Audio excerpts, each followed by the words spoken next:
Nathalie Berthier.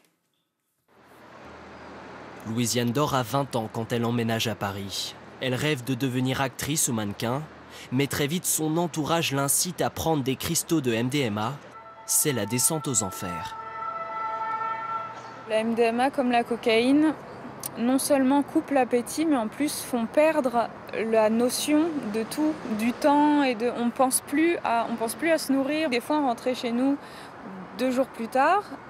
On n'avait pas mangé donc depuis 48 heures et moi ça me faisait rire. La première chose que je faisais en rentrant chez moi, c'était me monter sur la balance et de voir que j'avais perdu 2 kilos. Un rire qui cache les ravages de cette drogue. Plusieurs fois son corps dit stop.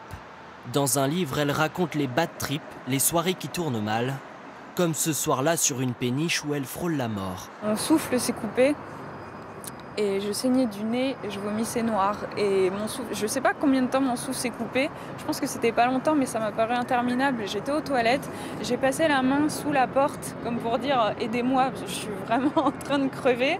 Et tout ce que j'ai entendu, c'est elle va pas se dépêcher, nous aussi on a envie d'utiliser les toilettes.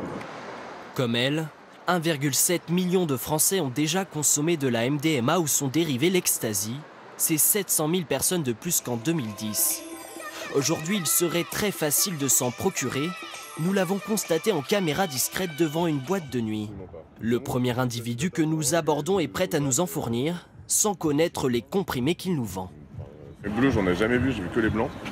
Les roses, j'ai jamais vu cette forme, ça ressemble à des fraises, j'ai jamais vu cette forme. Tu sais ce que t'as ou pas? Absolument pas. Non? Absolument pas. C'est jamais ce que tu prends tant que t'as pas ta presse, ta propre presse chez toi et que tu vois, Tu connais pas le dosage du coup?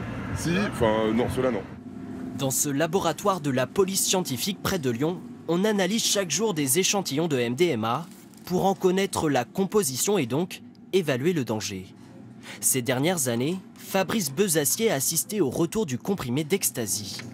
Toujours plus de couleurs, des formes différentes, un marketing savamment pensé par les trafiquants pour toucher un public de plus en plus jeune.